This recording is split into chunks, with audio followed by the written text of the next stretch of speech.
That is so Hey, internets, it's Jake from Mini Terrain Domain, and this is our Kids on Bikes RPG. Welcome to Paradise, Michigan. This is episode 10, A Little Perspective. And in just a few minutes, we will get into a little bit of a recap and bring everybody up to speed, especially since last week, as everybody woke up in their own beds. We did not know where Jessica was. So we will find out that the answer to that question momentarily. First, a couple of quick announcements. Take a look up over at above Tomiko and M in the upper right-hand corner there.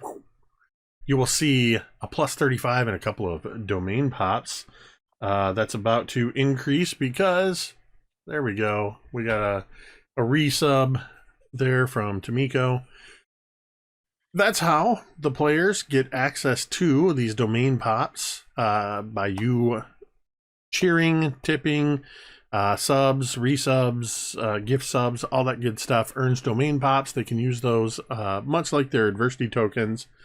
And we are working behind the scenes on developing a massive roll table that will come into play throughout the games that will actually help to influence the story and influence the game. But the only way they can get those domain dice is from you, the audience, or themselves, as is often the case, and that's fine.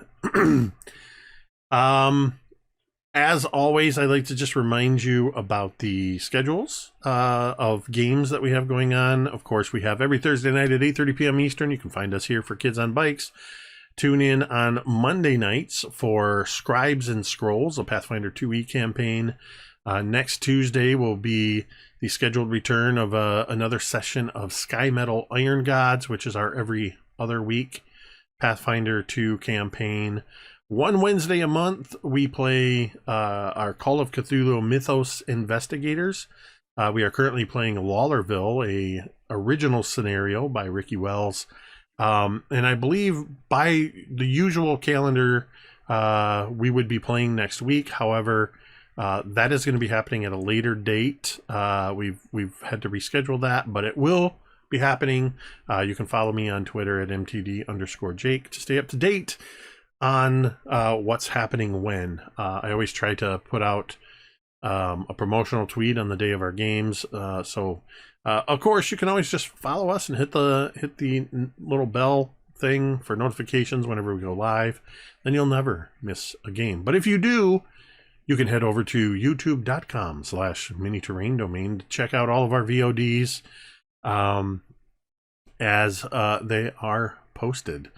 The only other thing that I want to mention before we get started is just our usual reminder, mental health reminder and check-in to let you know that you matter. Your presence on this earth makes a difference.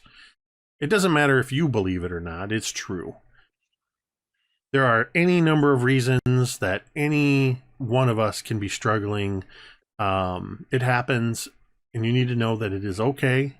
It is okay to not be okay. We all struggle for various reasons, but you do not have to struggle alone. At any time, you can come into our chat and you can type !help, and a couple of URLs will show up. One for findahelpline.com. It's a free resource. Simply put in where you are from, hit the button, and you will be given a list of social services and help services available in your part of the world for websites, voice messages, phone calls, text messaging, whatever. Or you can check out takethis.org's growing list of resources. If you're watching on the VOD, you can either just jot those down, or you can check at the bottom of the stream here. Those do cycle through as well.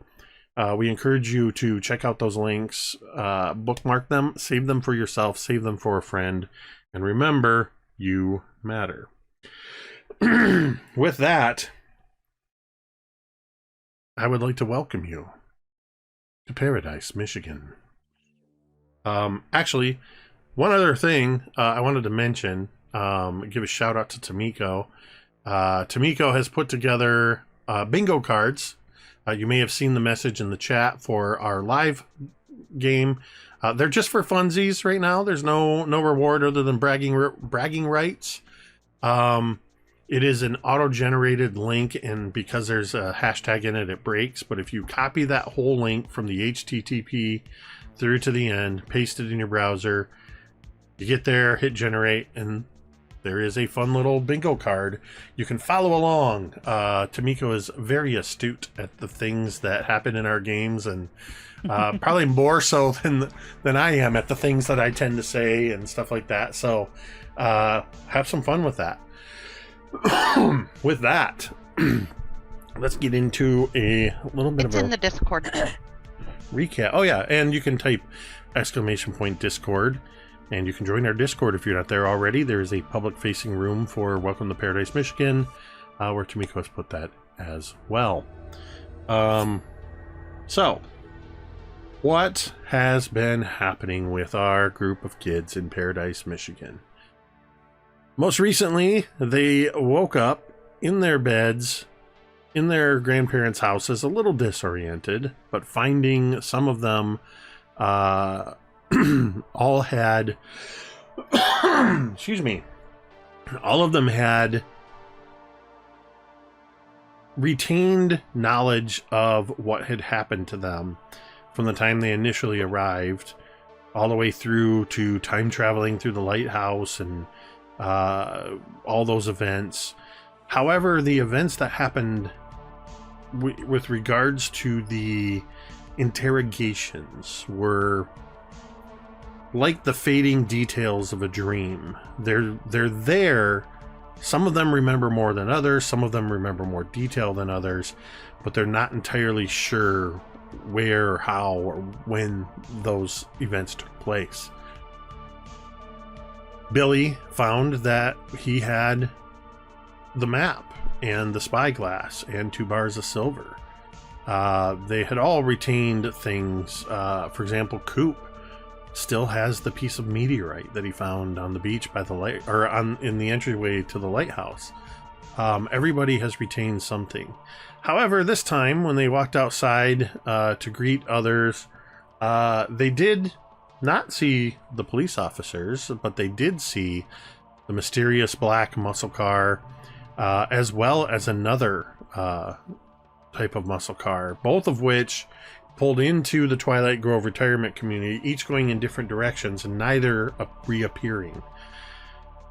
The next thing they saw was the welcome wagon, and they got to meet the delightful... Can somebody tell me her name? Because Darla Stapler. There you go. You guys are like rushing. Tamiko and I have secretly watched this session 5 times. It's not so secret. I mean, you guys are literally like, I'm on my 5th rewatch. You won't believe what happened. I have 600 index cards in front of me, and I can't find the one that had... You would be lost without us. Pretty much. Yes, you met Darla Stapler, the matronly soccer mom type woman who introduced you, or rather welcomed you to Paradise, Michigan, and gave you information as well as welcome bags. At some point, one of you, I don't remember which one, might have been Oak, went back to the garage looking for his bicycle to find that it wasn't there. But you all looked in your welcome bags and discovered that there were highly detailed die-cast miniatures of your bicycles in there. Laz showed up riding his skateboard. He did not wake up in his grandparents' bed because he just arrived that morning.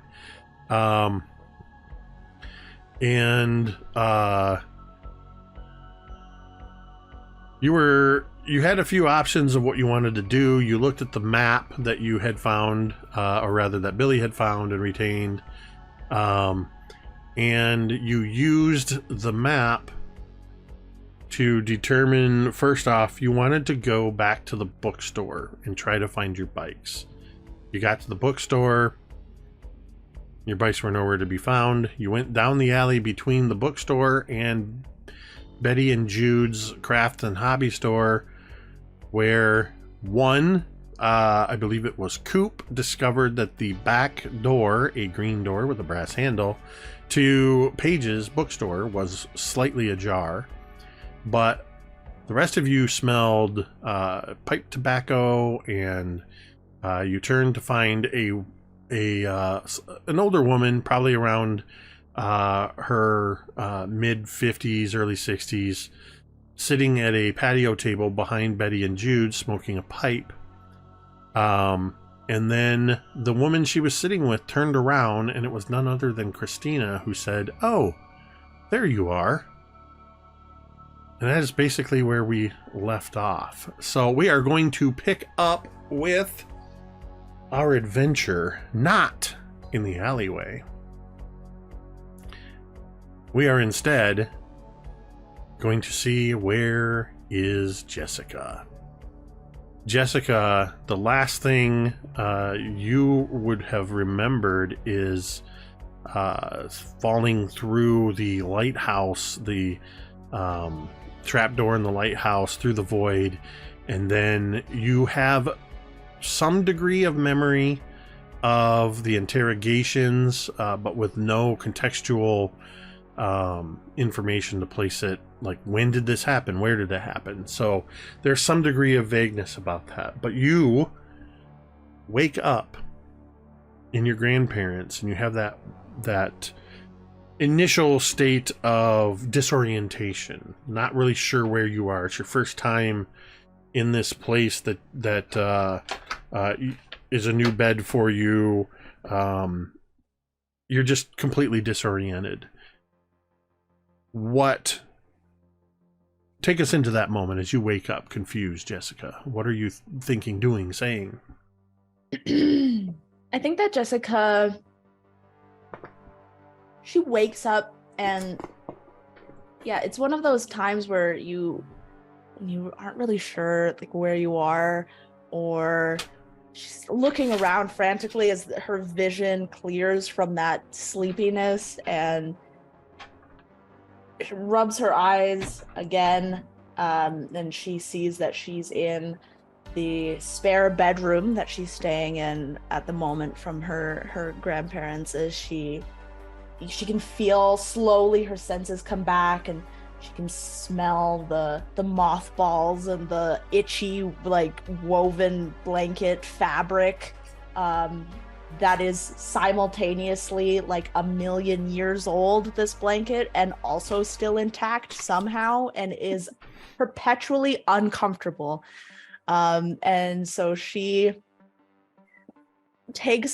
moves down this quilt, and she sits up, head spinning. Yeah. As you sort of throw down this quilt, pushing it off of you, something falls out of the folds of the blanket and clatters to the floor.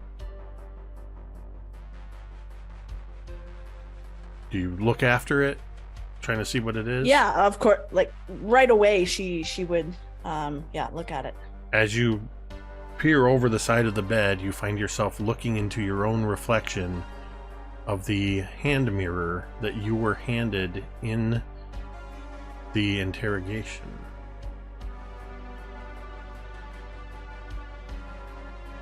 Your reflection is just staring back at you.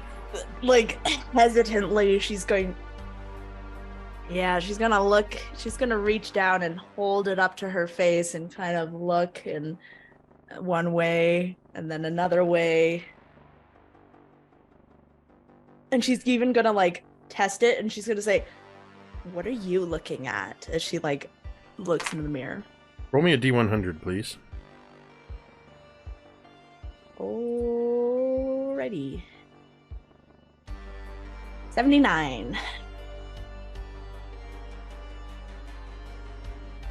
I have to do a little bit of math here. So 79 would be... Yep. That's just inside. So there was a 25% chance, and I rolled a 90. So it's basically 12% on either side.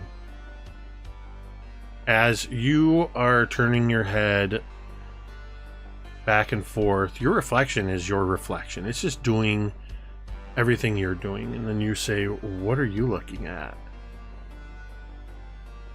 And you see your reflection say these same words. And as you turn your head, you just hear a bitch from the mirror. Wow. Fuck Jessica's Jessica reflection. yells. Like you can see, like as it's doing the same thing, you can almost see Jessica like take like a breath of relief. But then as she hears that, she screams, but it's not out of fear, but out of like anger and frustration and rage, like to still have this happening to her. And she throws the mirror against the wall as hard as she can. You throw the mirror against the wall, and it bounces off, and you actually see the wall flex a little bit where the mirror hit it, and then the mirror bounces down off of a dresser or something and hits the floor, and you see that the mirror isn't even so much as cracked. Oh no.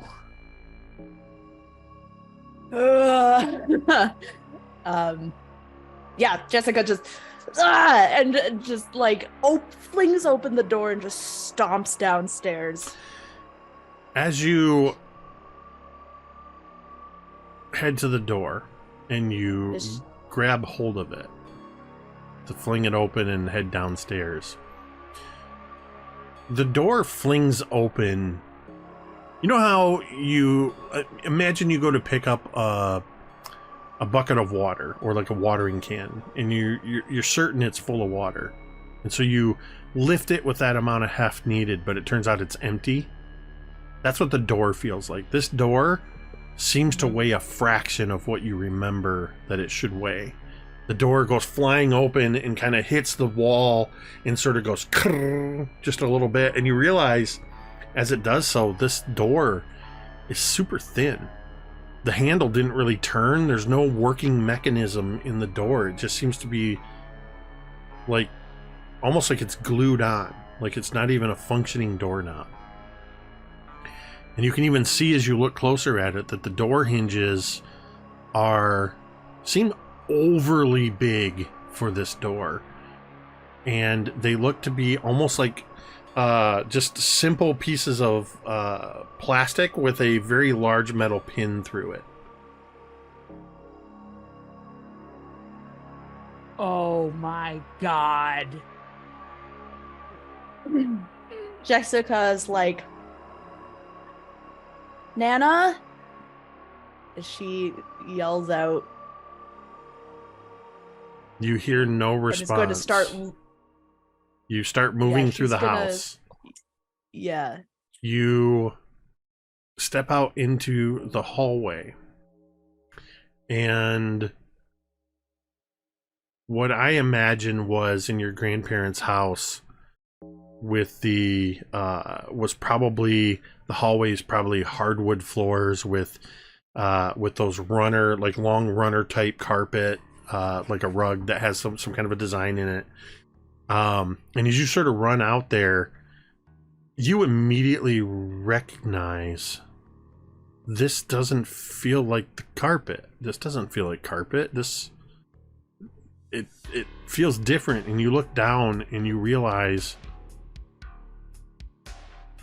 that the rug is a sticker stuck to the floor. And as you look down the stairs, you see at the landing where the stairs go down, turn, and head back down, there's a window that normally you would be able to see outside. And you can see outside, but the lighting looks weird, and the tree that's outside the window almost looks plastic, and there's an overly large cardinal stuck to one of the branches, and it's not moving. It just looks like a stuffed bird sitting there. What do you do? She runs downstairs and she is going to try and fling open the front door. Okay. You head downstairs and you run to the front door, and the camera sort of follows you as you're running down the stairs. You come around the turn, and this is one of those houses where the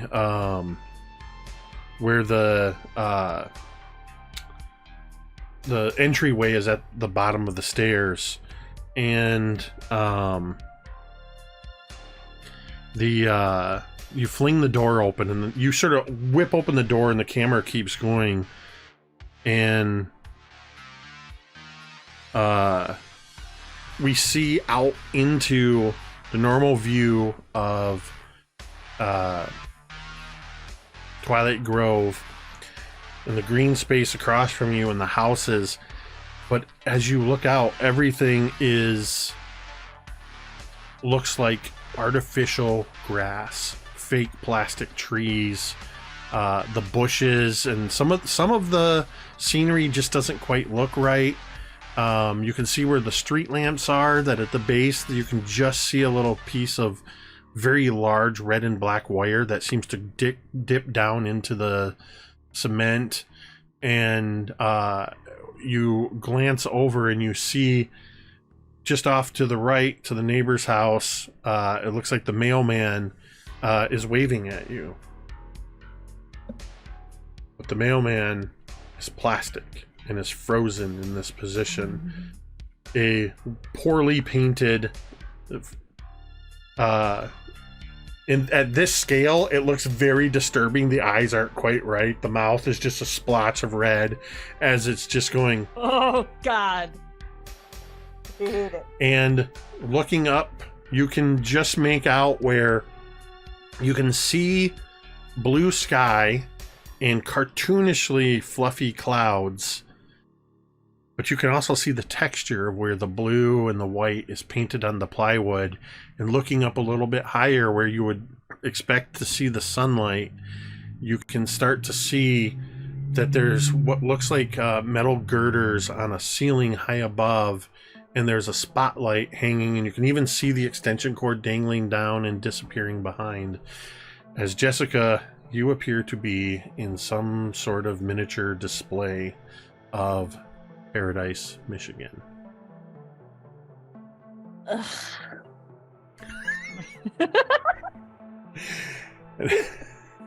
Jessica, she like pokes at the ground with her foot. This is so annoying, God. And she like is gonna start stomping down. She wants to start heading towards that extension cord. Oh my God. The extension cord dips behind where the sky is, so where the plywood backing is, so it's still quite high up.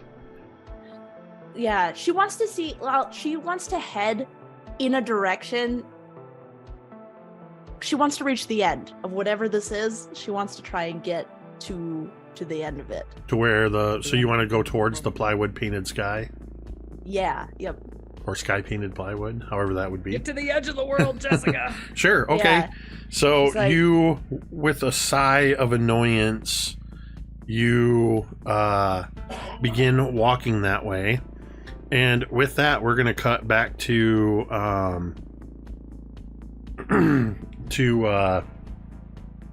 the others in the alleyway behind Betty and Jude's, and Christina has just turned around to the rest of you and said, "Oh, there you are."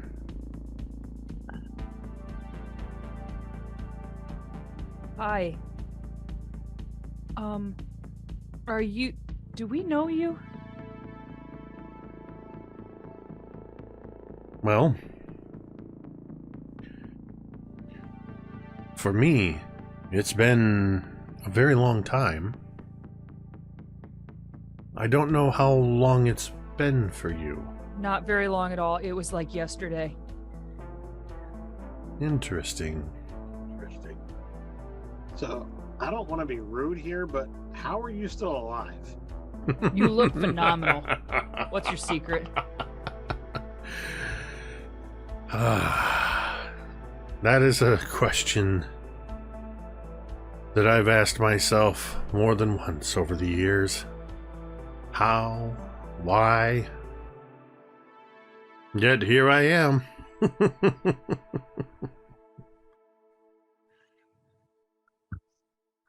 Dad. Well, like, how we came into your bookshop yesterday, and then there was all kinds of shit that happened. You've been Is it your to fault? You've been to the bookstore. Yes. Yes, and I kind of look around at the others. Oak nods affirmatively, like, yep.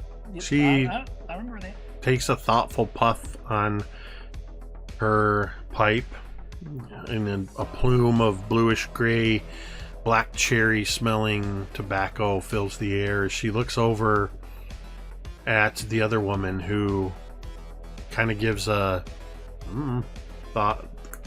non-committal shrug and look, and Christina looks at you and says, "This is the first time that I'm seeing you other than on the beach. Well, I've we were not here. seen you in my bookstore." Interesting. There's lots of weird stuff going on, and I'm certain you're gonna think I'm crazy for saying this, but like, you might not have seen us, but it happened. Our one friend turned into a cat. Another friend was inside a book. And all of it kind of started shortly after we were in the shop, and like, I had a whole thing where I couldn't remember what happened. You know, I was like beset upon by your cats, and then there was like way too many doors and hallways in at the back of your store. Does any of this make any kind of sense, or do I sound like a whack job? I noticed Coop is agitated. I put a reassuring hand on Coop's shoulder. Guys, we did it. We screwed up time. That's what happened. How did we screw up? I don't know how we did it, Billy, but we did it. We must have screwed up time, and so they put us back in before the things we already did. Christina looks at all of you and looks at you, Billy. I don't think you're crazy, honey. I think you are having,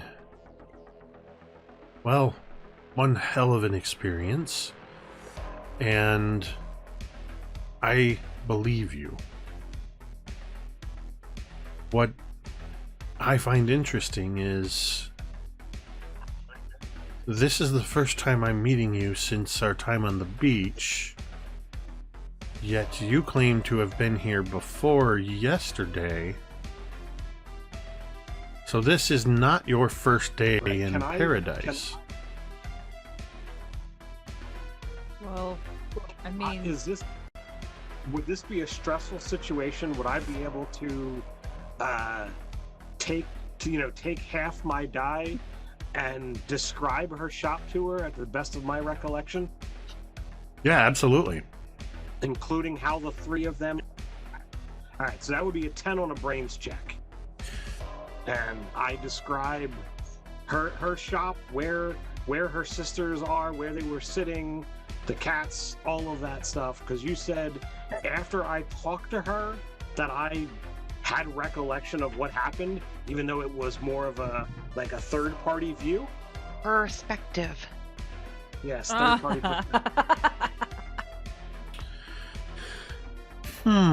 She does not interrupt you. She listens very thoughtfully, taking an occasional occasional drag on her pipe.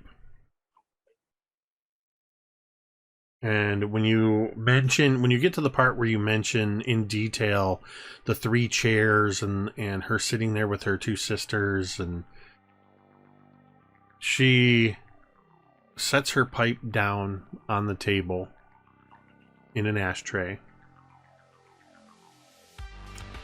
And she sort of leans forward, and if you let her, she just gently takes your hand in that sort of matronly way. And she sort of, you can tell that she's taking your hand in a way that she kind of puts her other hand over and gives it a light pat. But you're not entirely sure if she's trying to reassure you or herself as she says, like I said, dear, I believe you, but after our ship wrecked on the beach, I never made it to Chicago, and I never met up with my sisters. I run this shop by myself, as I have for many years. And as for the many cats, and you hear this meow, and a short-haired tabby gray with a white tail tip, face stripe, white tail tip, face stripe, socks and tummy, is a kind of gangly looking cat that just kind of starts to wind its way through your legs. It's just been socksing me for quite a while now. I don't have any other cats. I mean, That's not right. There were a gajillion cats in here yesterday, and you were here with other ladies, and then we went back in time, and you all meant for it to happen. You shut the door behind us. Oak holds up like literally a page from his book that has like the description of Billy, multiple cats. Like, And he wrote it down. The three women. Quote, question mark, witches? Like, just all the conspiracy stuff that he could possibly think of in the moment. I mean, yeah. Look, I still got it. as I said, I believe you. And I'm sorry, dear, looking at you, Rosie. I would never do anything to intentionally hurt you or cause you any kind of trouble. And in this timeline or any other, I'm certain of that. And I dare say that your troubles did not begin when you entered my shop, whether for the first time or the second time or the 100th time. I dare say things began when you entered Paradise. And Rosie kind of remembers the black car and the issue with the cop and like kind of all of it, and sort of silently agrees with this woman. Nods. Our town sits at some sort of I don't know if you're familiar with the term ley lines. Ley lines are sometimes used to describe magical energies, or natural forces. Some imply that they have cosmic origins. It would appear that our town of Paradise, Michigan, has sort of sits on a convergence of ley lines. And, well, the town just can't make up its mind of where and when it is. I think that's why I'm still here after all this time, and why I knew I might run into you.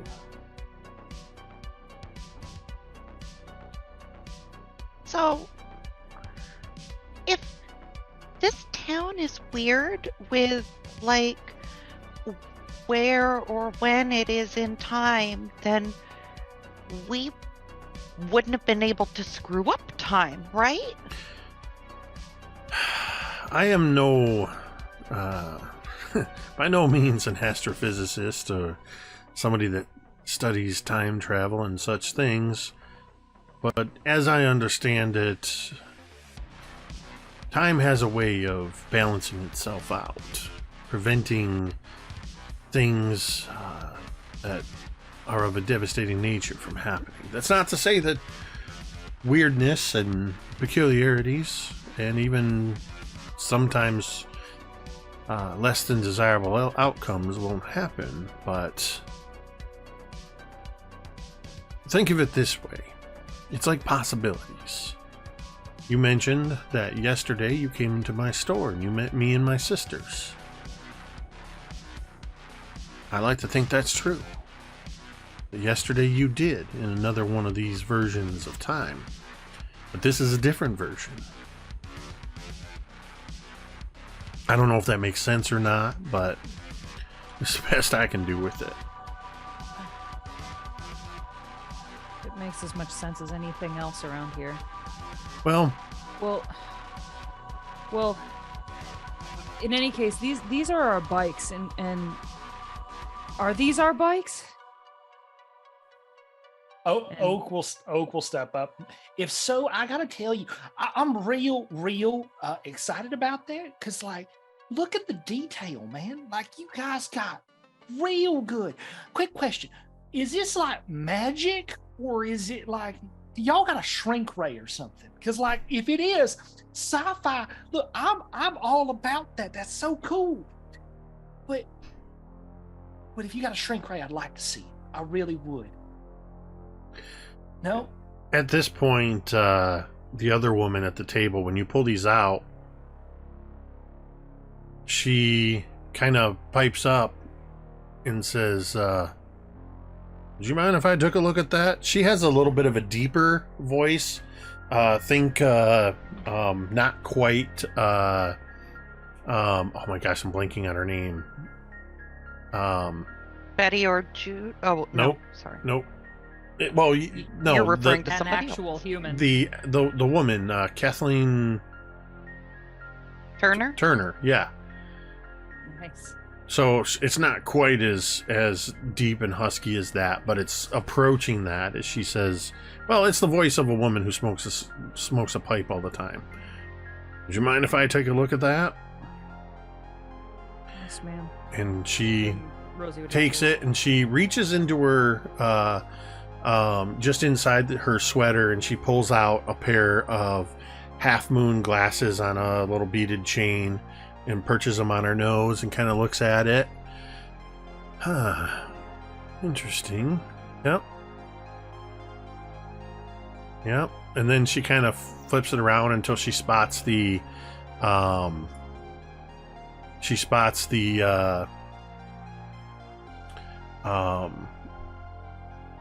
little thing that said Betty and Jude's on it.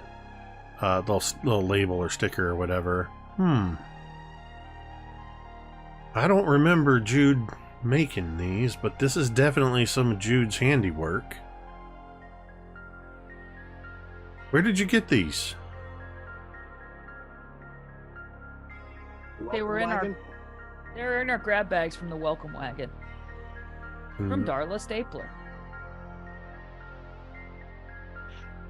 You see, as And you it's so weird because all of the... Go ahead.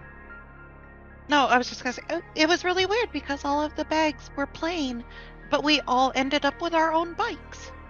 As you say from Darla Stapler, she's looking over her glasses and she just looks up. She looks over at Christina. Where did you run into Darla Stapler? Just point down the street to where we ran into her. We thought her truck was an ice cream truck, but it turns out it wasn't. I know because I asked for some terrain treats, and she said she didn't have any, but instead she had all these gift bags from the welcome wagon. She said the Chamber of Commerce put them together. And Honestly, she was right outside of Twilight Grove. That's false advertisement, if you ask me. Okay. we're just children. Okay, if you advertise to children, you better bring ice cream. I'm just saying, like, that's wrong, man. And yet each of Marketing to you Children 101. talked to Darla. You all got these grab bags, Yeah. and in them was Yeah. some kind of, let me guess. There's a coupon for a free weenie. Yeah, Little Finger Franks. Great hot dogs.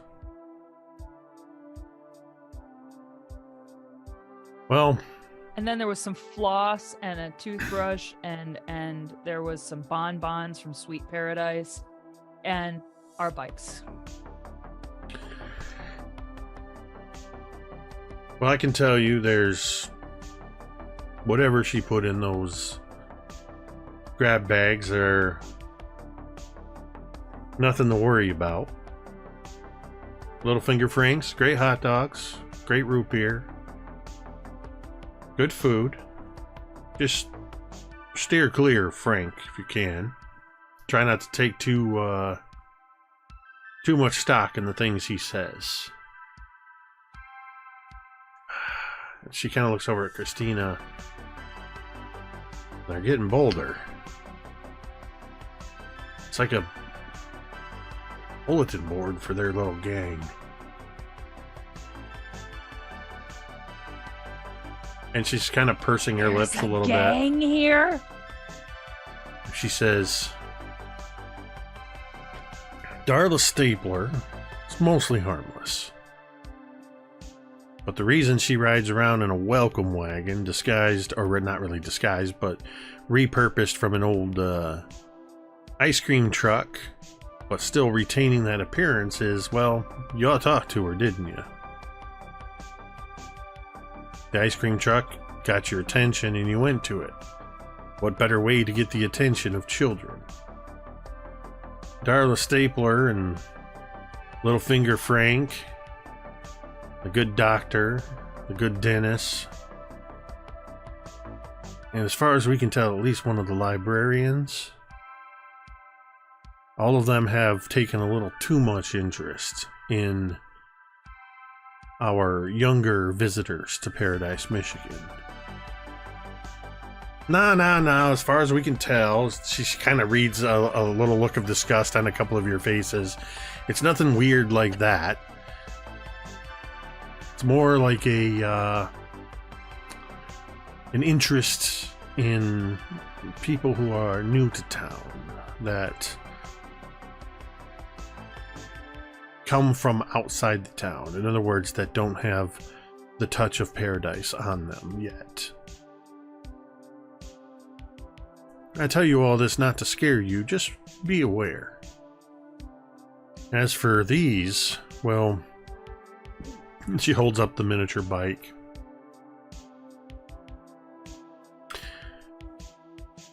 My husband Jude and I run Betty and Jude's Craft and Hobbies. Ever since we retired, we opened it up.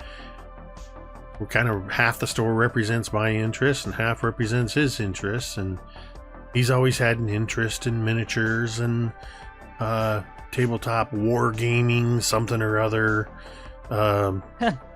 Something to do with What a nerd. He loves miniature trains, and has built a pretty good replica of Paradise, though Paradise has never had a train, but this version certainly has a train.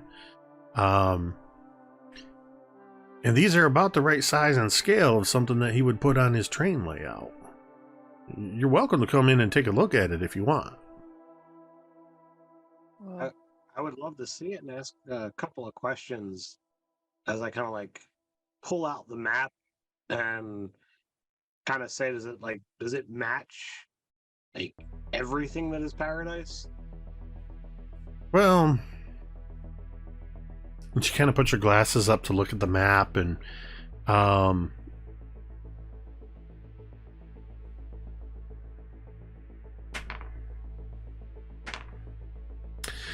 her and Christina, when you show the map, you pull this map out that you have, sort of unfolding it and laying it out.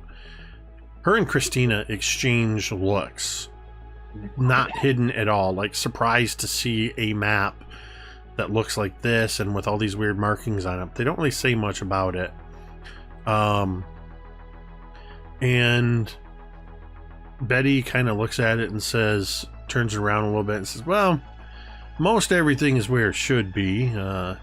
Twilight Grove is there, and the downtown area, and the beach, and the lighthouse, and certain things, but it doesn't quite line up because he had to make room for the train to pass through. There's a couple train routes that run through, and he, of course, has to be able to move through it and get in the middle of it so he can... He likes to sit in the middle of Paradise as he runs his trains around. Does he have anything to represent the giant alligator monster?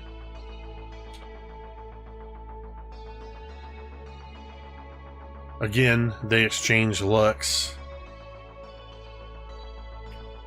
No, he tries to keep it as, well, the most fanciful liberties he takes with it is the fact that there's a train that runs through Paradise. No monsters or robots or pirates or aliens or any of that kind of stuff. But he's hidden a lot of little details in it.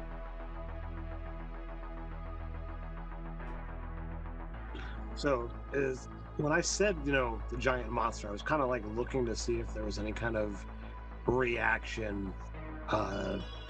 Like, did they say, or did she say that along the lines of like, of course there's no monster here, or was that more of a no, nobody wants to acknowledge that there's a monster here? Ah. It was more of a just kind of glossing over it, like this is just a thing a kid says. She doesn't acknowledge it one way or another. You could attempt a brains roll if you want to see if you can discern if she was hiding something. Insight check. Oh, crap. Well, that I rolled very poorly. That is a 3. Now, as far as you can tell, she just kind of glossed over it. Again, like I said, y'all are welcome to come on in, and shop's pretty quiet, so yeah, come on in and check it out if you want. I will turn to the group. Okay. I would like to go in. So now that we are acknowledging the group, is Laz here? So I need you all to make a brains roll, please. Great question. I got a 5. That is a 15. 15 for Oak, 3 for Coop. As you all turn to start to head in, and you kind of look back, just kind of looking at everybody. Let's see. Billy, you turn as if to say something to Laz, and you notice Laz isn't there.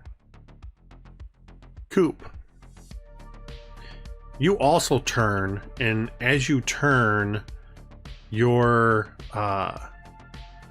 foot kicks just a piece of trash basically on the ground here in this alley near the dumpster, and it kind of rolls over a couple times. It's an empty container, and as it flips over, you see on this container there's a logo, like a local logo that says Village Market, Paradise, Michigan. It's a half gallon of milk, and on one panel of it in black and white is "Have you seen me?" Oh. And it's a picture of Laz. Oh. And that's where we're going to cut into Jessica walking through Little Paradise. Little Paradise. Walking through the green space in the center of Twilight Grove. As you are heading towards where you can now see that there is a where you saw the plywood that was painted, and you can see that where the extension cord runs down. You can now discern that there's actually a corner, a meeting point of two pieces of plywood that meets the criteria. Did I say coop again? You did. I meant, oh, dang it. We figured it out. It's okay. Anyway, you've discerned that there's definitely an end to this. It looks like a corner bit. And as you're heading across that, I would like you to... I want you to make me a check as I figure out what this check is going to be. You're storming across the green space, which in your mind you were just on in the previous day when you met everybody the first time.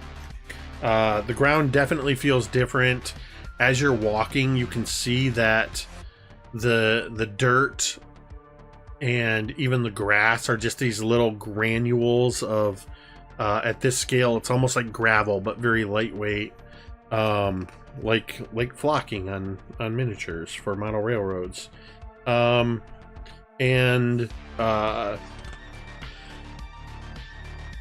would like you to make a...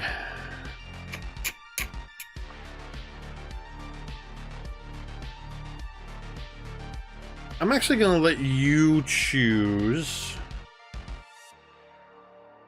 which skill you would use as you're walking in this direction. I want to know what your attitude is as you're heading across, determined to reach this corner. So I'm letting you choose.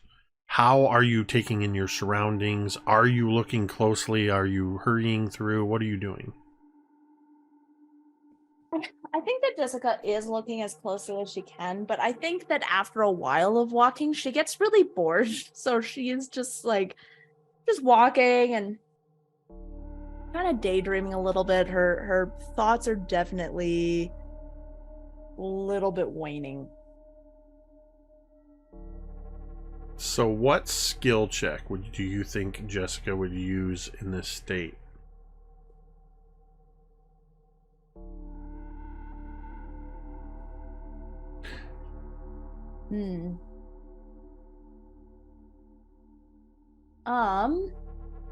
I think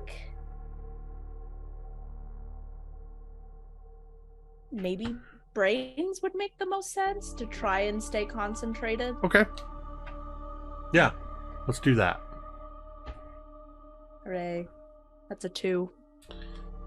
Okay. So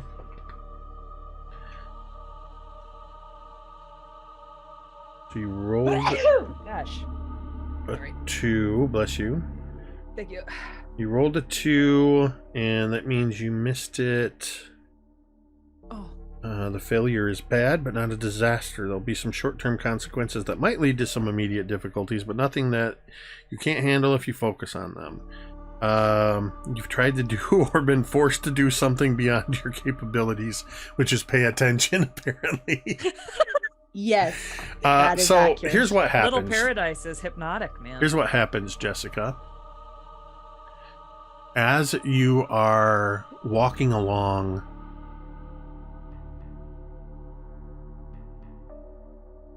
you get fixated on how different the ground is.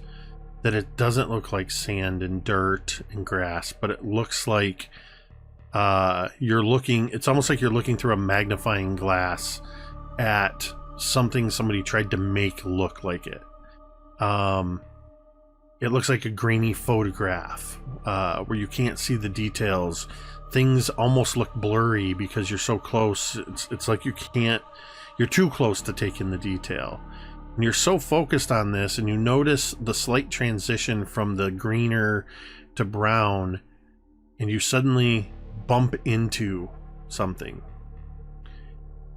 And you look up just as you knock over a kid, falls flat on his back. And as he falls over, he's still in this position with a gloved hand reaching up as if to catch a baseball. He's wearing a painted on uniform, and it forces you to look around you, and you are now standing at the shortstop of a baseball diamond where there's a batter who looks like they've just taken a swing, but they're frozen in position. There's a little umpire, catcher, all the people on base. There's even a runner that is on second. Looks like they're going to be running right towards you. And you can see where you bumped into this kid and knocked him over, that where he was standing, there are little pinholes, and his feet have, which to your scale look like 8-inch spikes coming out of the bottom of them. This does not by any means look like a human child. This looks like a mannequin that's poorly painted. Again, because you're so close, the details are hard to see. You are standing in the middle of a miniature baseball diamond on the green space where a baseball game is taking place. And you are now standing where the shortstop is. The other thing that you notice is behind the backstop on either side, there's a little chain link fence, and there's a couple little sets of bleachers that are set up, and there's a bunch of little painted plastic figures that are in various poses, like they're cheering and whatever for the teams. But you see movement behind one of the bleachers. And on the the right hand bleachers, which would be closer to you, you see from behind the crowd of people as something goes, and you see a spider climb up, which to this scale looks massive. No. And the spider is clambering over the people and just kind of feeling around with those front feet, and it comes down, and then it just sort of does a little turn, and then does a little turn, and it freezes as you see its multifaceted eyes lock on you. Hold still, Jessica. Hold still, Jessica, what do you do? Oh my Yeah, immediately she like holds her breath, just like pretends to like be as still as the mannequins. Is not going to make a move. All right, I'm gonna need you to make a grit check in this moment. Oh, good. Awesome. Jessica, you don't have arachnophobia, do you? No. I know a couple I am characters cool under do. pressure though. What does that do? I think it's just when when I make a snap decision, I can take half instead. Correct. Yeah. Okay, so you're not in snap decision yet. Okay. So if she doesn't have arachnophobia, she does now, because like spider. That's the one of those size new a, fears. Well, that's kind of what we're gonna determine here. This a might. spider the size of a house. Yeah, Pretty that'll- sure that'll I'd give be you the like. heat. I would I'll give you the say. heebie-jeebs. I would say at this scale, this spider is probably the size of a large horse compared to Jessica. Oh my god. I got a 2. I can't even re-roll because like it's a D4, so I'm not gonna get any better. So what I can tell you is you can use adversity tokens to bolster. Every adversity token you spend adds a +1 to your roll. That's all I will tell you. I don't think he would have told you that unless it's possible. Yeah, I was gonna. Well, I mean, we do have like 30. You have 40. A lot. You have 40 39. of them. 40. 40. Yeah. So. Use like 3. Use like 3. Get it to a 5. Okay. I'm gonna get it. Or to a don't. 5. I don't want to be a table captain. It's totally up to you. No, I don't want to die. So. That's a biggie. And I get a point on my bingo. So. Yeah, Yay! make the pots rain, y'all. So you said you're going to use 3 of them? Yeah. Are you using your own or the ones we have? The ones. I think I have one, so that'll be 2. The 2 of these. Eating a couple of domain popsicles real quick. bringing your total to 5, which was the DC. Oh, yes! Carrie, you're so smart. So- Oh my god. What this means is the spider clambers over the chain link fence. I have to ask, am I getting robot-y or just hard to hear sometimes? No, a little delay, I think, sometimes. It's a little choppy, but I wouldn't say full robot. I keep Here's the thing, getting I can hear your audio just fine. It's just And by the way, it's not coming through that way on the stream, so we're all good. Right. I think okay. we I just keep like getting an play on. internet unstable on Zoom, which is yeah. So disappointing. like And visually, somebody in our does town, kinda- had reported that they were having problems with the same provider that I have. A little bit. I wanted to just make sure because it always weirds me out when I see that. I don't know if you can hear me or not. So anyway, Jessica, the spider clambers over the chain link fence, and it is doing spider things. It's Michigan, so I can tell you that this is a wolf spider. And actually, you know what? It's a brown recluse. Oh, God. And it is, it has sort of a tawny body with sort of like gray and darker brown stripes along its body. And it's one of those spiders that, if you're not familiar, it tends to splay out a little bit more. Its body rides a little low. It's got the long front legs, and those keep sort of feeling forward as this spider is sort of skittering. And because of the artificial nature of the ground, and even where you knocked over the shortstop, you could see a little bit of pink foam insulation that's the underneath of the dirt and stuff. There's this weird sort of clicky, hollow, dry scratching sound. You can hear it skitters a little bit. It gets closer. And it gets, as you stand there, holding your breath, this spider gets close enough that you can see the little hairs on its... It's super... It's like looking at a spider under a microscope. And it comes right up to you.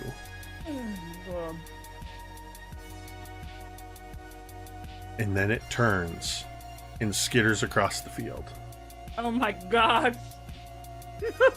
Jessica lets out this like breath of relief as it continues on. She just kind of like takes a step back and then another step back, and then we'll slowly do that until she's a good distance away before she actually turns around and begins to just book it. In which direction? Back the way you came? No, Or continuing on? Yeah. Okay. Yeah. Perfect. So yeah, you sort of back up, and then all of a sudden you take off, and we just see this as you're running off in the distance. We see sort of this low angle shot, the knocked over shortstop, and you're running off into the distance, and then we just see in the extreme foreground as a spider crosses across the front. Jesus Christ. And we will use that to cross. As it crosses in front, it's like a white transition to back in the alley as everybody's being led inside. Oak and Billy, what are you doing as you notice that Laz is gone? And Oak, you've noticed he appears on a milk carton. Hey, let's see where Laz went. you hear Oak, like, for the first time, I think, in this whole campaign. I think you hear Oak curse, and it's like this weird thing because you don't expect like a 12-year-old kid to curse. But he's like, Oh shit, man! Like, can't you just stay right here for one day? Damn it! I found him I think. What do you mean you think you found him? He holds up like literally this. Would you say it's like a half gallon carton? Or, yep. It's half-gallon yeah, carton? it's one of those half-gallon cardboard cartons. And he like just shows Billy. Pretty sure that's Lance. Make me a grit check real quick. Me? Yep. Grit check? Okay. Grit check. That's a new one for me. You're so gritty. Both of us, or just Just Jack? oak. Just me. D6. Okay. Nice. That's a 3. As you lift it up to show him, you sort of, as you pick it up, you kind of, you're gripping it in your hand, and just a little puff of empty milk carton that's been sitting in an alley in the sun for you don't know how long hits your face. God. Spoiled milk smell hits your nose, and you involuntarily retch. I'm going to call a red light on retching simulations. We'll just use the verbal description that's what you do. Out in the alleyway. Yeah. You just yeeted it into the alleyway. Into the unknown. Good. Yep. So you barely get a look at this, Billy, as he holds. Wait, do you yeet the carton? Yeah. Yeah. So If Billy, it's you barely get a noxious, look listen. at it, and all of a sudden, Oak looks like he's about to violently lose his breakfast and just hurls this empty carton. But it's an empty milk carton, so it doesn't go very far. It just sort of boom, boom. It's like you're trying to throw feathers almost. I go retrieve it, and I'm smart enough not to get the stinky end near my face, so I'll keep that away. But I'll Billy, try to take look at that thing outside. I saw a garbage can. It stinks. Is Laz in fact, is his picture on the milk carton? Indeed. I have If a we question. just got here, why would Laz be on a milk carton?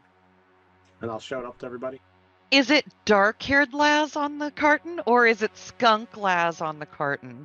Great Some- question. You know what? That is a great You know what? question. I'm going to leave that up to the dice to determine.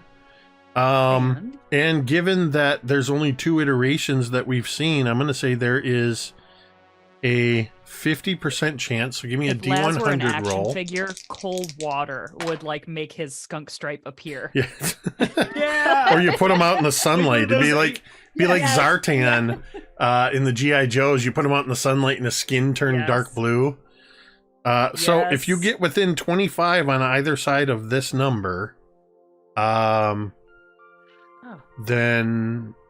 I know which is which. So you just tell me what you rolled. All right, I have a 69. Nice. Nice. I rolled a Nice. 71.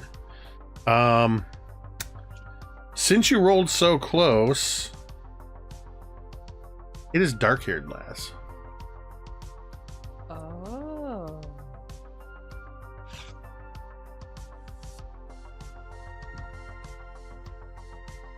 So the one that we never met is what we're saying. Yep, it's the one you met yesterday. Oh my god. Seriously, though, Billy, we could save it if you really think it's important to save it, but put it somewhere else that's not inside this establishment. I hand I- Billy oh. my Polaroid camera, and I'm like, just take a picture of it already. That's like, such a great idea, but get it the fuck out of here. The fuck out of here. And Rosie, is realizing we're in a public place. You just hear from in front of you, Betty, in her husky voice, says, "Language!" I'm sorry. Sorry, ma'am. Get it out of I'll- here. I'll put it in the alley. But I'll come back and say, look, we had to have the book in order to get Laz back last time. Did you take a Polaroid picture of it? Oak would have if he can regain his stomach enough to do Yeah, so. yeah. It was just that initial, you just got hit in the face with it. It's a horrible scent. Yeah. If anybody's actually ever smelled that, Oh yeah. It's nope. Oh god, yeah. No, thank you. Brings back horrible memories. But you are able to recover, and you can like set it on the little patio table and take a picture of it, or leave it on the ground, or whatever. We set up a full Insta moment of like golden hour lighting on Laz.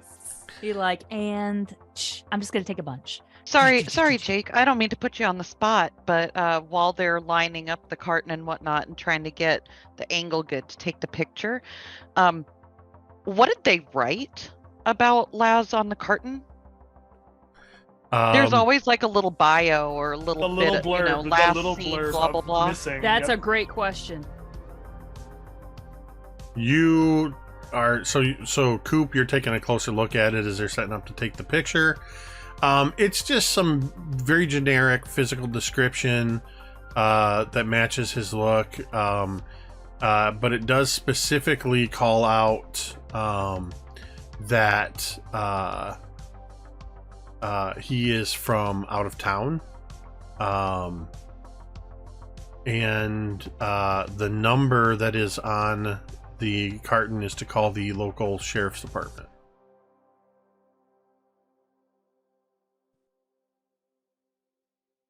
Not really a lot of information. Nope. It's pretty vague. Yeah, very, very basic. Is Jude in here anywhere? You're not fully in the store yet. Oh, okay. You were just sort of walking in, and then this happened. Ugh. It only takes a moment. It doesn't take forever for you to. It doesn't take forever for you to set up and take the picture. However, Oak, when you finally get the picture developed, as you're walking in through you're all walking into the shop, and you just sort of begin to see, as you come through this back hallway, and you can see you're going past like in the hallway, a little restroom, and there's a little office off to the side with a couple of cluttered desks, and a typewriter, and another little office that looks like it's set up for what is probably Jude's workshop, where there's lots of trains and train parts and partially constructed buildings and all this stuff. You sort of walk into the shop proper, and as you come into it, you're surrounded by lots of bolts of brightly colored material, skeins of yarn on a wall, displays of threads and needles and crochet hooks and things that relate to crochet and sewing and quilting, those plastic granny grid canvases for those types of crafts, just all this kind of stuff. And just beyond that, you can see that there's shelves with model kits, World War II model airplanes hanging from the ceiling. There's a large, very detailed Millennium Falcon with a couple of TIE fighters in pursuit hanging from fishing line on the ceiling. There's a display in one corner where it's a large display of battleships and an aircraft carrier with submarines, and the water's very realistic looking. But this whole back section, you can see what looks like a miniature version, as if you took your map of Paradise and sort of opened it into like an L shape along the back wall and along the side, and then coming back in and kind of looping around with a hole in the middle with a couple where you can just see there's some controls for the trains and stuff. There are a huge this huge layout of model train layout, miniature buildings. You can even see off to the one side what looks like the shoreline and lighthouse, You can see that all along the back wall to the corner, and then along this wall, there's plywood that has been painted blue with clouds painted on there. There's a couple spotlights that are shining down. You can see all the way in the back corner what looks like the miniature version of Twilight Grove. And as you walk in and this scene sort of opens up before you, in front of you is Christina and Betty, and Betty looks around and goes, "Huh, that's odd." What is? Well, Jude's not here. That's where we're going to take our break. Oh, where is he? I wonder. I wonder. So yeah, we're gonna. Must be aware. Okay, Amazing. hold on. There we go. Yeah, we're gonna go ahead and we will be taking a short break. Stick around. We'll be back for the second half of Welcome to Paradise, Michigan.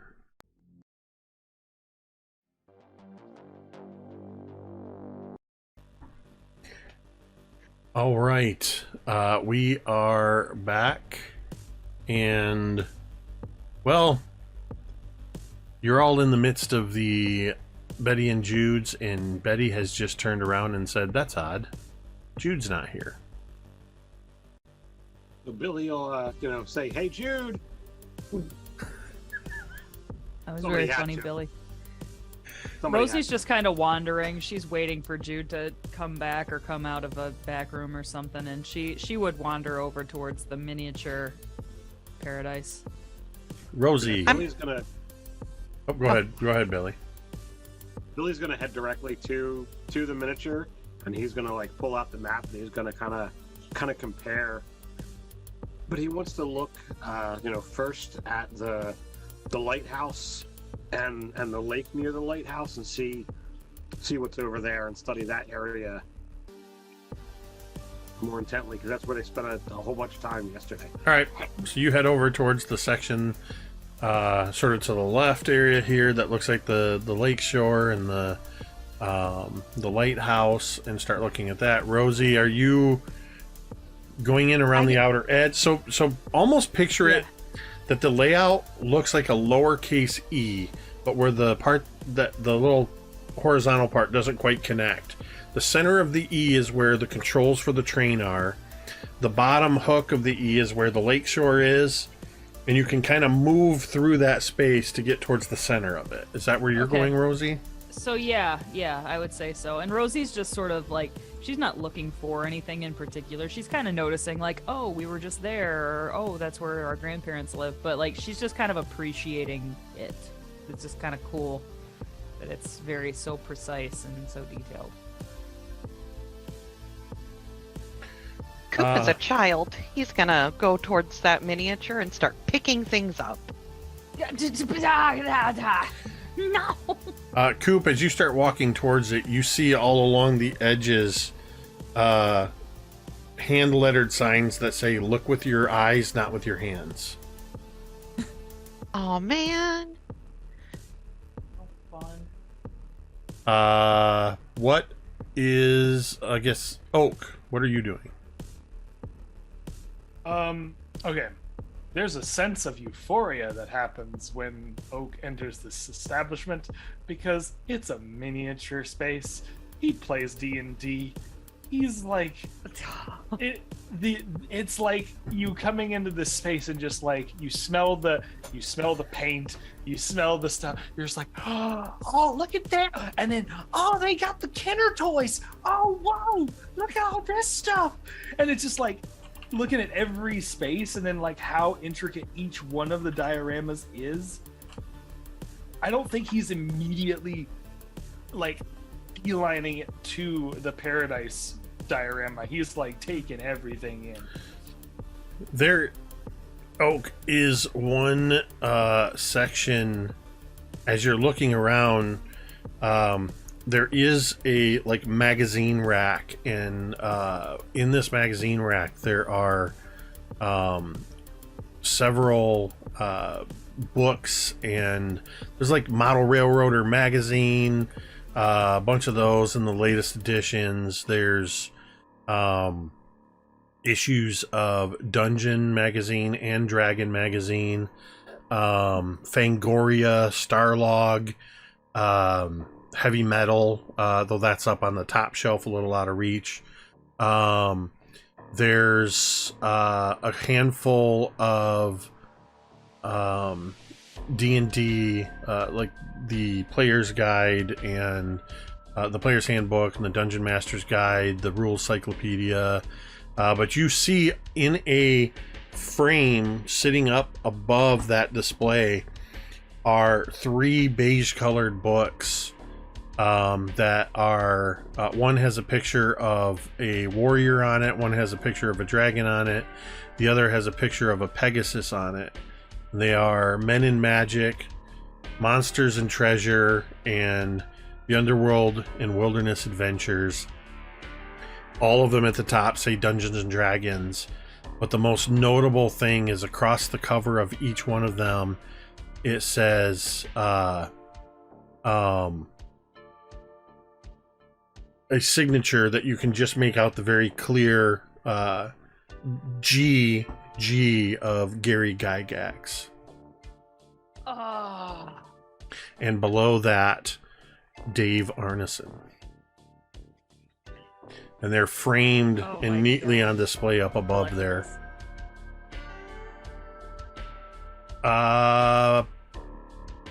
Billy and Rosie, give me brains checks.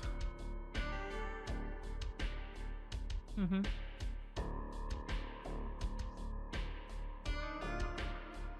Did I cut out? Did you hear that? Uh-oh. No, sorry. I didn't hear it. Billy and Rosie, give me brains checks. What I heard was Carrie go, and then nothing. Yeah. So I'm like, I don't think you heard me. I heard you say, for the record, on my end, I said that right after you said Billy and Rosie. I went, Ah. Fuck. 1. I want to use an adversity token because I want to be smart, and I keep rolling like crap, so it's a 5. Congratulations. Rosie's not smart. Okay. Billy first.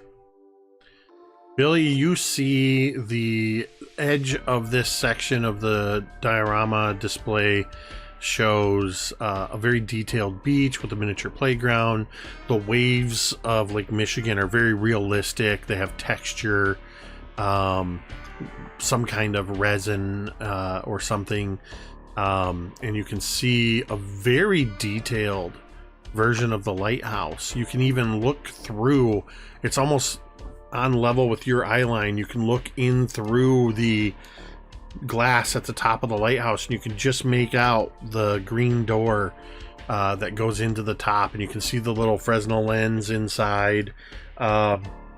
Looking closer, you can even see that hanging on a hook, there's a leather satchel with a little miniature brass spyglass poking out of the satchel.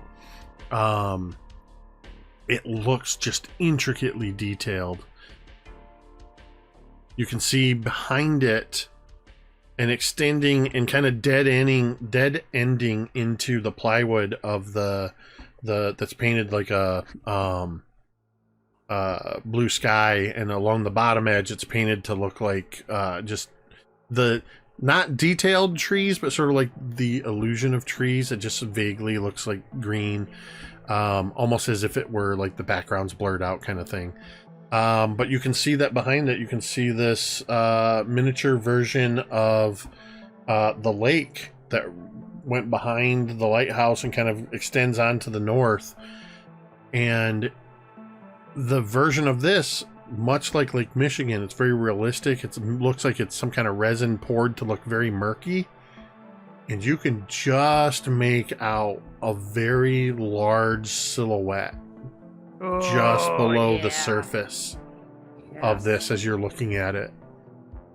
So since you were at the table, I'm gonna call Rosie over. Well, we're gonna get to Rosie in a minute, because Rosie rolled a 1 where she went to the center where the controls are. So as you're taking all this in, Rosie, you walk into the middle, And you see that where the edges of this train layout are, there's angled plywood that comes down, and embedded in it are a bunch of switches, buttons, some dials. These are all the controls, and very detailed controls for the model railroad layout. You can see even like what looks like a lever. Think like in the Death Star when they push forward to fire the laser. You see all of these kind of controls in here, but there's those classic impact label maker, like red and black things that are below some of them, where it'll say like Main Street, Elm Street, Oak Street, Green Street, whatever, where a bunch of the switches are. So it's like, and it looks like some of them say lights, sounds, train, cars, all these kind of things. But as you walk over there, you can see kind of pulled up next to it, there's a wooden, like a bar stool. And as you get right into the midst of that area, you notice that there's almost like a little bit of a haze in the air, and you smell a little bit of ozone, like burnt electronics. And as you step forward into that area where it suddenly smells the strongest,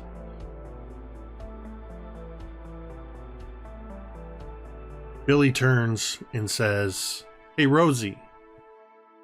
And Billy, you look over and Rosie is no longer there.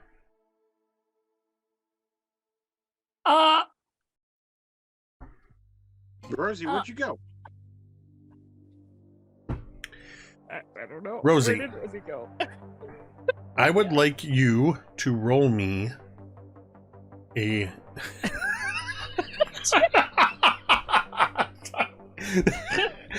that ranks right up there for me with... He punched an entire kid. Punched an entire kid. Sorry, side chat stuff. Chad just got us. Okay. I need you to roll me a D8, please. Rosie. 7. 1, 2, 3, 4, 5, 6, 7. Excellent.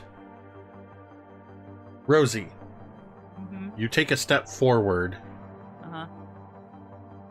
And it's as if in the moment between the blinking of your eyes, as you just blink in that fraction of a second that it takes to blink, blinking from the smell of the ozone and the smoke in the air, and you blink your eyes and you feel intense vertigo. Make me a grit check, please. Ooh. Is this a snap decision thing, or? I'm going to say yes, this is snap decision because it's instantaneously happening with no warning. Okay. 11. You hold yourself together from it. You keep your feet, but as your eyes sort of adjust, you are not in Betty and Jude's. You are standing in the middle of a patch of dirt that looks to be about 100 feet on either side. You're 50 feet from either edge, and you see all around you what look like new construction homes. And you would recognize this sort of as the new construction area that is just outside of where Twilight Grove is. It looks like there's a new neighborhood that's being constructed. You're suddenly there, but everything looks off. It doesn't quite look right. And then suddenly you hear, "Rosie!" in Billy's voice, loud. Jesus. God? And turning, you can see off in the distance, looming over where Lake Michigan would be, you see Billy looking in your general direction, almost as if he's moving in slow motion.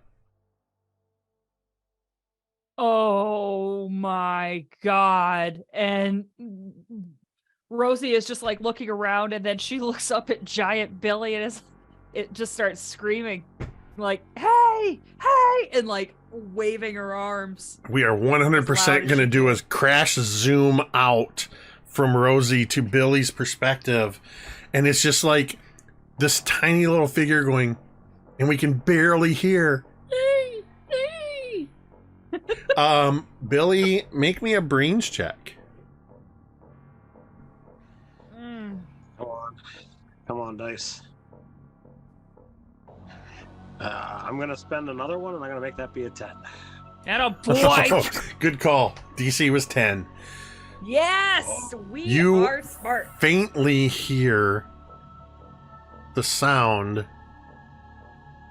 Just a little squeaking, but you swear you can hear coming from across several feet away from you. You swear you can hear a tiny little voice saying your name. But it sounds like when somebody plays a record album at high speed, or like those Alvin and the Chipmunks songs. It's just really tinny and almost imperceptible, but you can definitely hear it.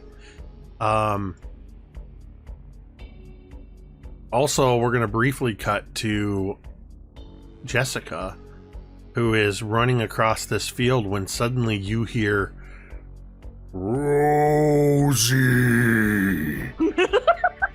from above and behind you, filling the space. Every And time you say Rosie in that voice, an angel gets its wings. and Jessica, if you turn around, you would see just gigantic Billy looking confused in the general direction. Though you can tell he's looking somewhere well behind you, but he's definitely kind of looking this general direction. Yeah, Jessica's gonna like start like waving her arms like, hey. Billy, I'm going to let you use that same role. You can also hear another voice from further away, slightly smaller. You hear another voice calling out. What do you do? Can I look on the map and see if I can see these moving folk that are my friends? You're gonna kind of look around on the layout, the train layout. So you quickly start moving along, tracing your way through. I'm going to need you to make another brains check as you're searching. Rosie, no, Oak and Coop, what are you doing as Billy suddenly calling out for Rosie and suddenly seems to be looking very quickly and closely at the train layout?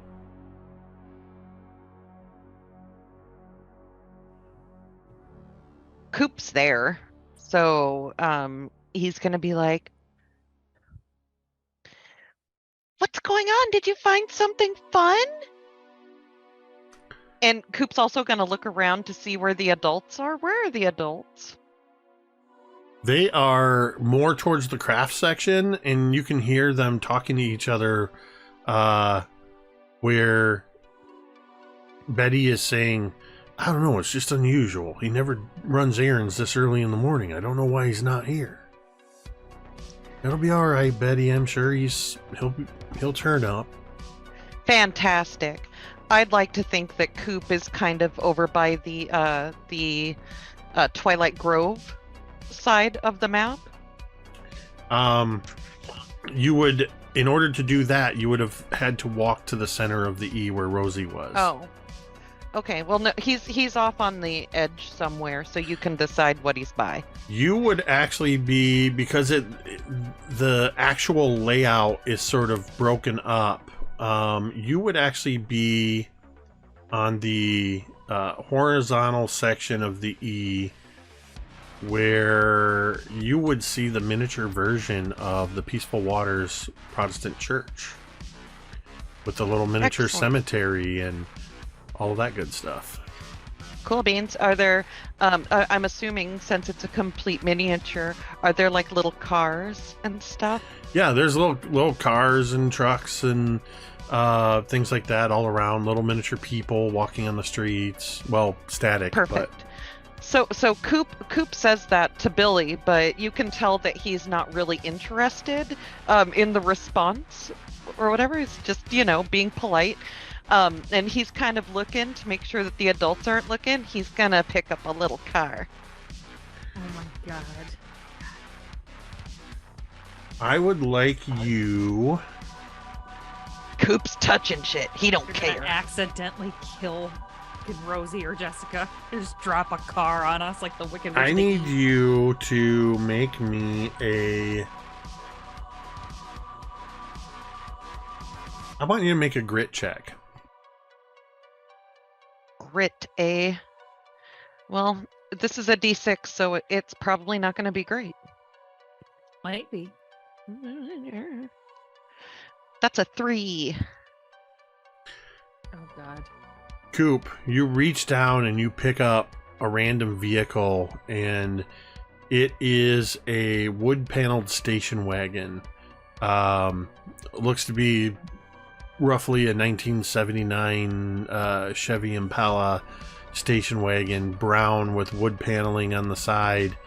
It's got a overly loaded luggage rack on the top, because this person looks like they're heading off on a vacation, yet for whatever reason the car was parked in the church parking lot. But you pick this car up, and as you're lifting it up, you also get this weird sense of vertigo, and suddenly you're not holding the car, you're holding the steering wheel of the car. You're behind the wheel of the car as the nose of the car dips down, and you are starting to fall towards the church parking lot to what to your eyes looks like about 50 feet. Oh. Well, that's not great. No, it's not. That's not a fun place to be. As the car falls and we see it almost in slow motion, what are you doing, Coop, as we're seeing your viewpoint, kind of like the camera looking at you as the car's falling towards the camera, and you're behind the wheel, just this little kid peering out probably from under the wheel and over the dashboard. Jake, I'm not going to lie. I'm a child. My instinct is going to be to jump over the bench seat into the back. I love it. The car is falling, and Coop just scrambles, and we see camera moving in slow motion through the windshield, following Coop, climbing over the back seat into the climbing over the front seat into the back seat, then into the next back seat where the 79 Impala had a rear-facing jump seat, and you climb over and get into this back section just as the car hits the ground, and you get jostled around and tossed around, and then suddenly the car, and we see the car lying on its side, the luggage rack, all of the luggage has fallen off, but it's not scattered everywhere because it's all molded together. It's just one piece sitting off on the side. But this car is upside down, and through the back window we see Coop kind of all distorted like this, jumbled up on the deck or the roof of this car. And Coop, being a miniature vehicle like this, there's no actual rear window, but you are now looking through as this car is coming to a stop, slowly spinning. You see through, and it comes to stop, looking straight at what you can see from an upside down perspective is the feet of somebody standing outside of the car. What do you do? Simon? It's hard for you to tell until you climb out of the car. You can't really see. Are you gonna clamber out the window? Yeah, if there's a way to get out, Coops get GTFOing. You clamber out and sort of get to your feet, dusting yourself off, and you look up, and standing in front of you is a 60-year-old man in sort of olive drab pants, a cardigan sweater, smoking a pipe. And he looks at you and says, "It's quite the pickle we've gotten ourselves into, huh, son?" Oh, As this is Jude. Billy, you are running around looking, trying to see if you can find the source of these voices. Did I have you roll a brains check already? You asked for a brains check. I have a 17. Ooh. You quickly begin moving around and you get over to, because of the way this is laid out, basically if you take that map that I gave you all, okay? And on the left-hand side is, in fact, I can put this up on screen so that everyone can see. Yay. So if you take this left-hand side where the beach is and picture those left two squares at the bottom of the E and sort of almost unfurl it a little bit, going around from the lower left corner to the upper left corner, then all the way back to the rear or the upper right corner. Basically, you're making an E shape. So there's an extra space in half of downtown, the new construction area, Twilight Grove. So that's kind of what the layout of this is. So where you find yourself first, because all the controls and everything are in there, the first person you actually find, Billy, is you see in the green space moving towards the back corner where there's empty fields and such. But in the green space of the miniature Twilight Grove, you find there's a baseball diamond. One of the figures has been knocked over, and a little ways past that, running, kind of making their way. Looks like she was almost to a large red barn. Is a little tiny HO scale version of Jessica, waving her arms and calling out to you in that high squeaky voice. Right, so with a 17, if would I acknowledge, all right, they're much smaller, so I shouldn't kind of be as loud? I'm going to be honest. I'm going to leave that up to you because contextually, you have nothing to tell you shouldn't be loud because of miniature people. You know what I mean? I Shrunk the Kids. This is not an experience you would have, but well, yeah, I guess, yeah, that's fair. Honey, I Shrunk the Kids is a movie that you would have seen. All right, so I'll try to put my head, closer to, to hopefully get her attention that I see her, and then I'll kind of call out to the shop to see if Betty and Christine are still here, and try to get them to come over.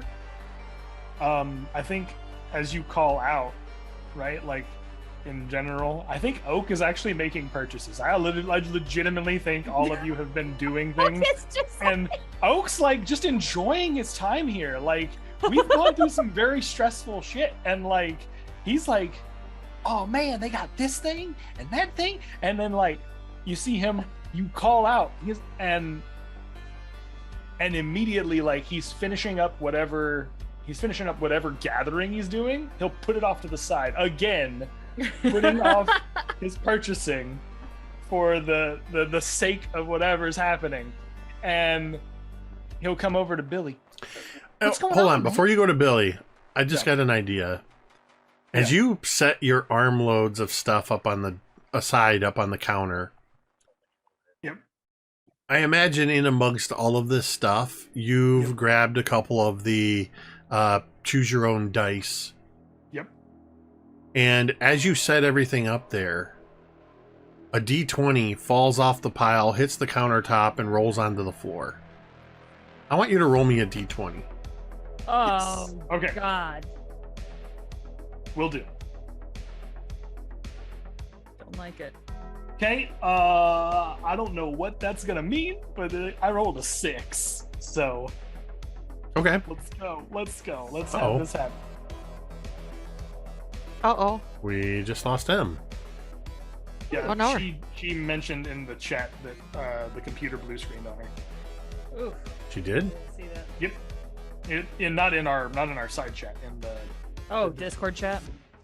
Oh no. All right, hold on 1 second while I do a little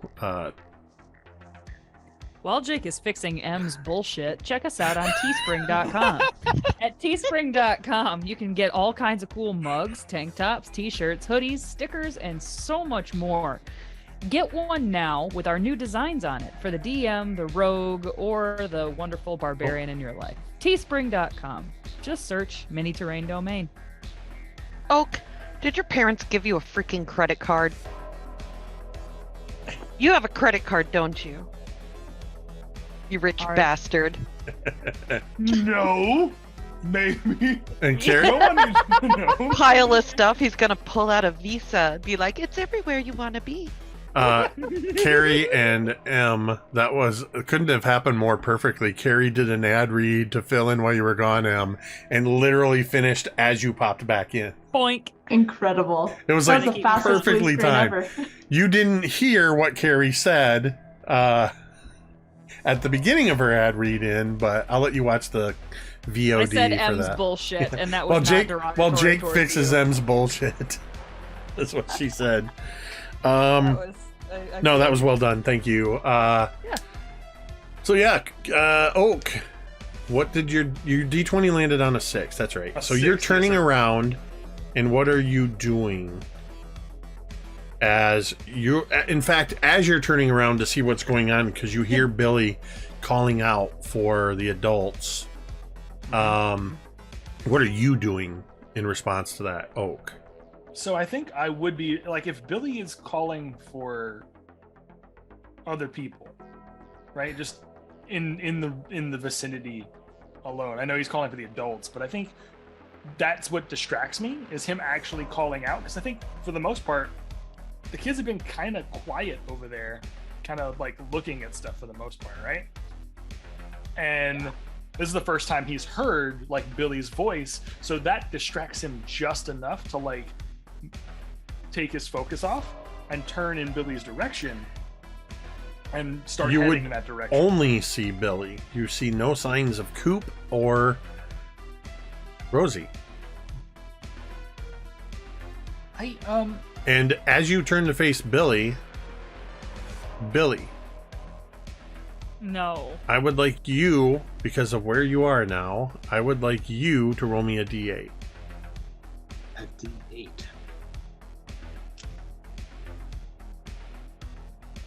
Two. All right, I'm going to bring it up on the screen here so I can see it. Billy, you turn and call out to oh yeah, this is perfect. Billy, you turn around and call out to the adults. And you hear yourself call out to them. And again, in the blink, in that moment between the blinking of your eyes, there's a shift. Make me a grit check for vertigo. As there is Ooh. I bet he exploded twice. No, it didn't explode twice, but my D12 exploded. That's a 32. Sorry, a 22. a 22. I was, okay. 22.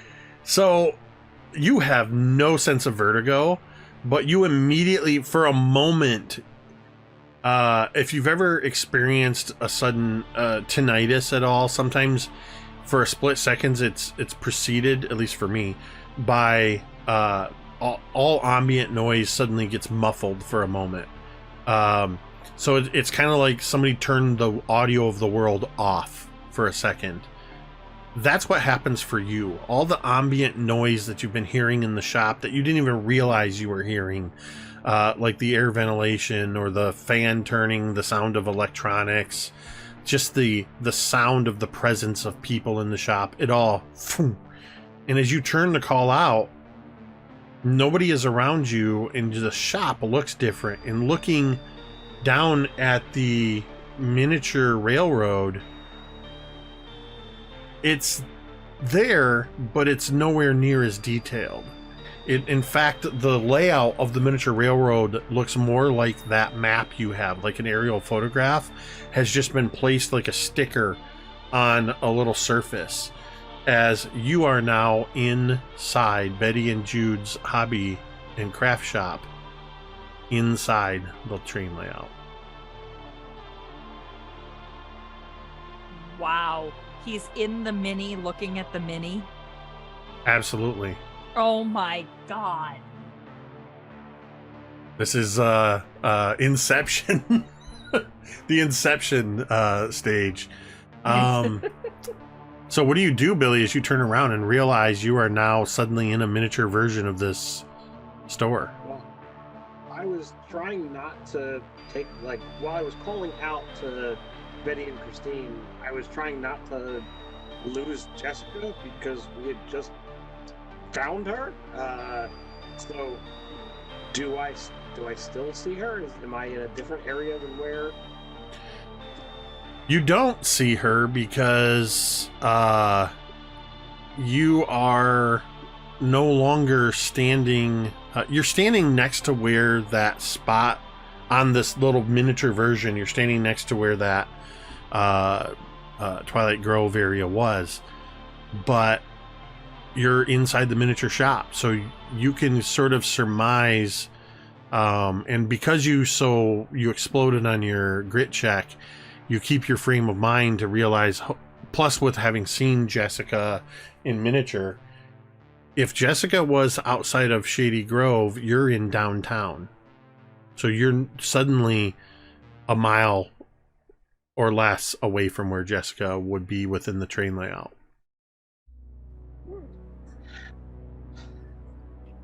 All right, well, I mean, that's the only direction that I have. So I'm going to begin heading my way to the ball field. So you head outside. You go out the front door of this miniature version of the shop. And as you go out, you see next to you the miniature version of the alleyway. And next to you, you see a miniature version of Paige's bookstore. And in front of Paige's bookstore is your bicycle. Oh. I will absolutely hop on the bicycle and, get there much faster. Oak,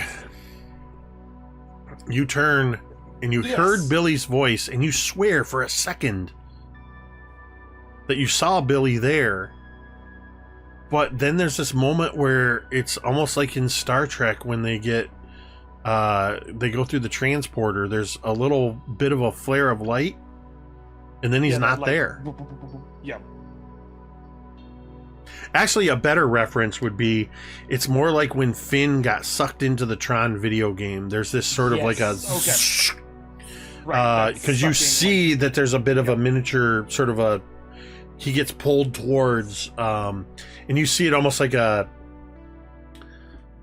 Think of it like the Animorphs, which is more of a 90s reference, but there's various stages. Pym, like Ant-Man, like the Ant-Man...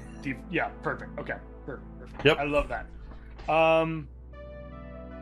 So I'm watching that happen. Yeah, you see it happen in an instant. Okay, in real time.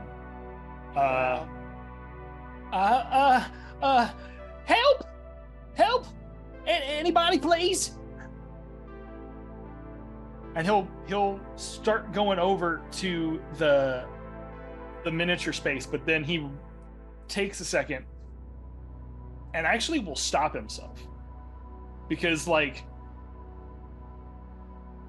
I want to go there, but I also know if I get, I'm worried, right? Like, I just watched him sink into this thing, like quicksand. So I keep a wide berth as I'm, like, looking around the space at the table. Okay, so this happened. What do you do? I'm looking for an adult to hope. A shadow falls over you. Yeah. And you turn around and Christina is standing there. She puts a hand on your shoulder. No, no, no. Hey, my friends, my friends are in there, and I at least Billy is. Please, I need some help. Christina crouches down until she's at your level. I saw it. Good, so I'm not crazy. Remember what I told you about the ley lines converging here in Paradise? It appears this is one of those instances of things happening that we can't quite account for. I now think this could be where Betty's husband Jude is gone. And it looks like all your friends have managed to get themselves caught up in whatever Jude got caught up in. You don't have to do anything if you don't want to. And I'm not going to force you to do anything you don't want to do.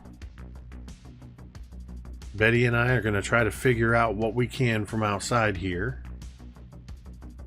And you see that Betty is behind the counter and has gone back to the Jude's workshop, and has come back with some binders and throws down on the countertop next to where you would set your stuff. War room style. These binders, and inside them are all of these drawings of the layout and plans and descriptions and everything. There's electrical diagrams and wiring diagrams and sketches and colored pencil drawings and everything. And she's flipping through, and Christina looks at you and says, "We're going to try to figure out what's going on here. Now, you can try to help us here, or you can go in and help your friends." Oh. Okay. Because I want it to happen.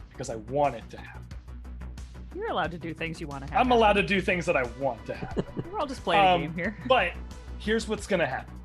Oak is going to go through a small mini montage right now of like fucking getting battle ready. Like just like he literally holds a hand to Chris, like puts a hand up on Christina's shoulder while she's down there. Ma'am, I'm gonna be honest. I've played a lot of tabletop games with my sister. This is like a life-changing moment for me. This is what I'm made for. So, give me a moment doing this. And you see him go to like the model paints. He goes to the model paints, pulls out the model paint. Clearly, this is probably horrible. Model paint in the 80s probably had lead in it. I don't care. Like, oh yeah, definitely. He just like takes some out and Puts it's like that enamel emerald paint under his eyes. Yes, like Rambo. He like just stripes some emerald green like the emerald green paint underneath his eyes, like full on like he gets he like goes and sees if like there's like a miniature like the miniature monocle bullshit, like whatever you would need to see minis and stuff. He like a jeweler's loop. Yeah, like a jeweler's loop. I'll tell you exactly what it's going to be. It's going to be an 80s version of my Artificer's goggles, which are the thing you put over your head, and they had a little light on them. And yes, badass. So he gets all ready, and then he goes to the ladies and he's like, "All right, y'all figure this out from here." And he like straps his backpack on like nice and tight. I don't know how I'm getting in there, but I'm getting in there. And y'all got a shrink ray? Is that a thing here? How do I do this? And he just like walks around and like starts touching things. He just hopefully touches a button that works. Where was playing. Where's the first place you're gonna touch? I wanna go and see.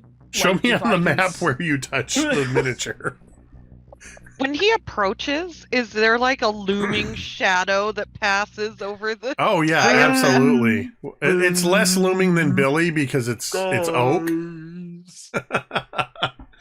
Yeah. I'm coming. So where in Paradise would you first touch something? I think that his thought process is look at the grove, right? That's where we started. That's where we are. Like his first process is to look at the grove, and so he'll go toward that, I think. Okay. So you head back towards there, and as you get into that middle section, I'm gonna have you roll a d8.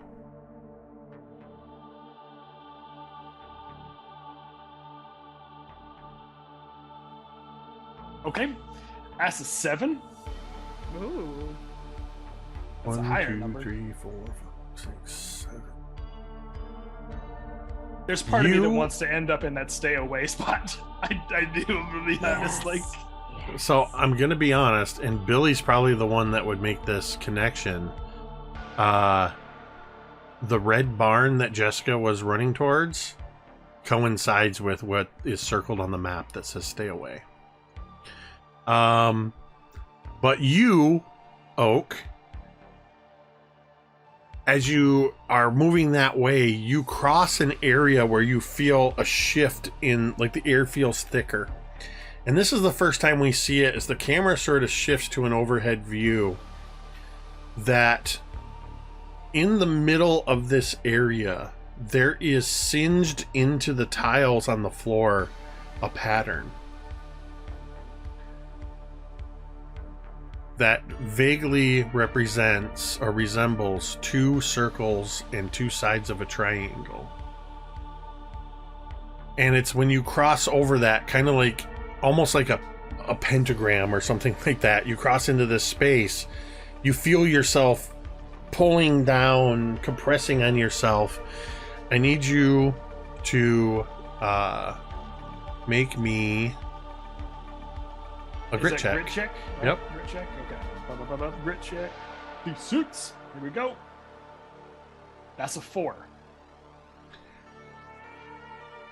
As this is happening and you're from outside, it's that same effect of Billy getting sort of pulled in, shrunk down into the game.